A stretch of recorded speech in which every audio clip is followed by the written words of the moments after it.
I want to commend my colleagues who have been down here on the floor of the House of Representatives for the most part for the last hour talking about the importance of defending life, those infamous or famous or important words, I should say, in the Declaration of Independence: life, liberty, and the pursuit of happiness.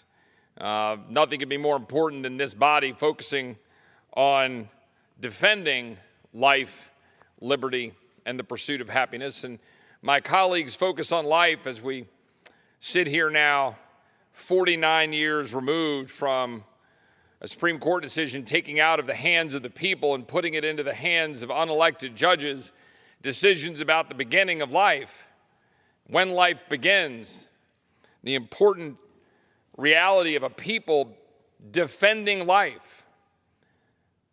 What is controversial about defending life? It's a question for this body. What is controversial about defending life? And when we talk about life, liberty, and the pursuit of happiness, when we talk about living on this earth while God gives us the precious time we have here, what are we going to do with that time? And are we going to live free? Are we going to be able to pursue happiness, life, liberty, and the pursuit of happiness? One might wonder here now, a year into the current administration, the Biden administration, whether the average American would say that he or she is free to pursue happiness. Are we free to pursue happiness?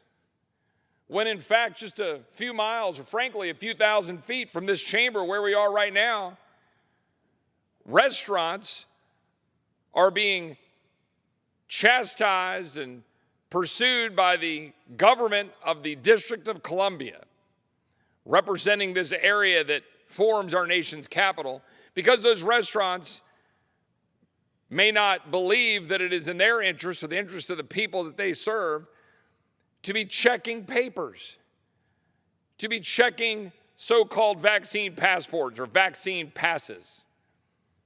One restaurant in particular over on 8th Street, which is one of the early restaurants into 8th Street as it was revitalizing, that is being fined, berated, harassed by the government of the District of Columbia for wanting its doors to be open and not to harass its patrons, for them to use their own free will to make a decision about what is in their interest, that they don't want to live in a republic where you're forced to show papers, to walk about and to engage in society, to freely move about and engage in commerce.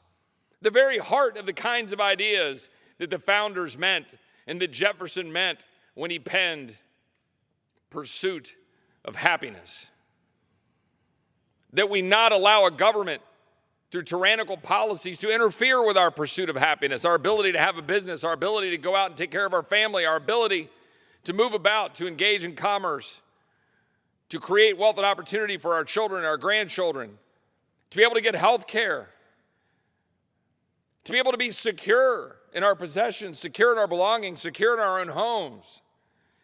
And I would ask this question: is the United States more secure than it was a year ago? Is the United States stronger economically than it was a year ago? Is the United States stronger on the world stage? Are we safer from our enemies than we were a year ago? Is our border secure?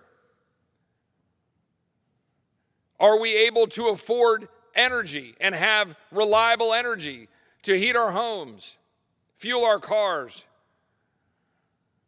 provide jobs, keep us warm in the winter, cool in the summer? Are we able to do that better than we were a year ago? The answer very clearly to all of those questions is a resounding no. Do you think it is an accident that I just spent 2 hours in a hearing in the Judiciary Committee bemoaning the United States Senate for holding the line on the filibuster, which Democrats and this president wanted to throw over the wall in the name of voting rights? Because nobody can oppose something called voting rights They put up those words, they call it Voting Rights Act, and they name it after people that we serve within the chamber to provide maximum guilt if you dare stand up and say that the people in the states ought to be able to decide how to ensure that the elections of the people that represent them are secure.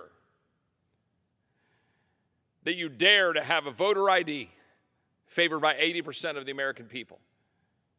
But yet, let's go back to what I just said. I got to have an ID just to walk in and buy a hamburger in the nation's capital. But I can't have an ID to vote. No, no, no. That's Jim Crow 2.0, I'm told by my colleagues on the other side of the aisle.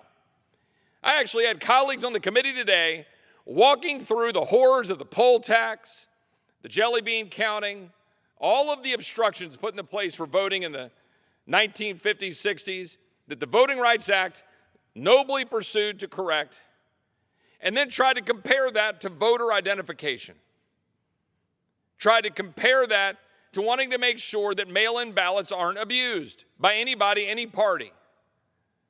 Even though, by the way, that those bastions of crazy conservatism, Jimmy Carter and James Baker, came out in a report over a decade ago that the New York Times quoted saying precisely that mail-in ballots are the area where you have the most fraud. Now, all of us want to have integrity and belief in our elections, but my Democratic colleagues want to use that issue to divide us, as President Biden literally admitted yesterday in his 1-hour marathon, wandering, meandering press conference. He literally said he couldn't say whether the elections would be legitimate this fall unless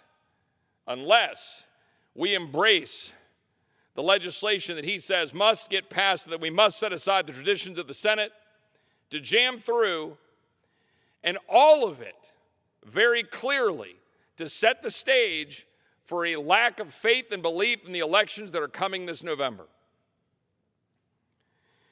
Again, I ask, is America stronger or weaker? Is it richer or poorer? More secure or less safe? We know the answer, and that's why my colleagues on the other side of the aisle wish not to talk about those issues. We don't want to have a debate about crime on the floor. Do any of my colleagues on the other side of the aisle want to come down to the floor right now and have a debate about crime in the United States? Do they?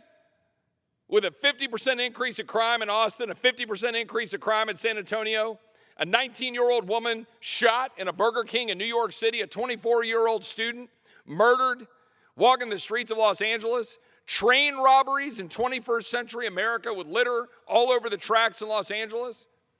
Do you think that's an accident?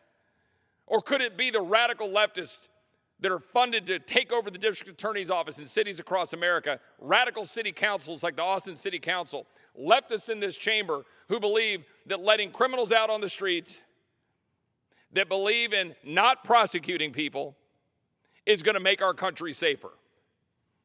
It is empirically, obviously untrue. And the American people see it, and I promise you, take this bet, we will not have a debate on the floor of this body about crime while I'm here this year. Won't happen. My Democratic colleagues wouldn't dare have a debate about crime because they would get absolutely decimated. They sure as heck don't want to have a debate about the border. You want to talk about 2 million apprehensions? You want to talk about 1 million people released? You want to talk about dead Texans? You want to talk about fentanyl pouring into our communities, 100,000 dead Americans, opioid poisonings of our youth, kids taking Xanax and dying because cartels are funneling into our country while China drives it right up through Mexico? Not a person in this chamber on the other side of the aisle wants to sit down on the floor and have an adult debate about why our country is much less secure and much more endangered at the hands of the cartels and at people making money, trafficking in human beings, undermining our security and safety in the United States of America. I promise you, Joe Biden and the Nancy Pelosi Democrats have no interest in having a debate about the border because it is an embarrassment. It's a travesty. Ranches are getting overrun. People are dying. Bullets being fired across at our own Border Patrol, National Guard having to fire at cars coming across the border, livestock getting out, bodies stacking up in Brooks County, Texas, body trailers, cartels making hundreds of millions of dollars on a daily basis, driving fentanyl into our kids' communities and schools.